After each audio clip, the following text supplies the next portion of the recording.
வணக்கம் ஃப்ரெண்ட்ஸ். இன்றைக்கி சிவபுரம் வேலைக்கு வந்திருக்கோம். அண்ணன் தான் வந்து பட்டறை ஓனரு. பட்டறைக்கு வேலைக்கு வந்திருக்கோம். இது குடோனு.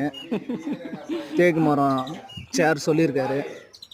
கதுவாஸ்கல், ஜன்னல், வீட்டுக்கு தேவையான மரப்பொருள் எல்லாம் அண்ணன் செஞ்சு தருவார். எந்த மரம் வேணுமோ நீங்கள் ஆர்டர் கொடுத்து செஞ்சுக்கலாம். இவர் எப்போ வாரத்துக்கு 2 முறை 3 முறை வேலை சொல்லுவார். வந்து நாங்கள் பாலிஷ் போட்டு கொடுப்போம்.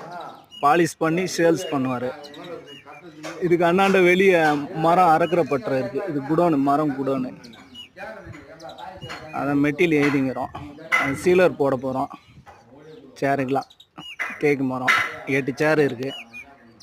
உங்களுக்கும் ஆர்டர் வேணும்னா சொல்லுங்கள், பண்ணி கொடுப்பாரு. சரி ஃப்ரெண்ட்ஸ், அப்புறம் அடுத்த வீடியோ பார்ப்போம்.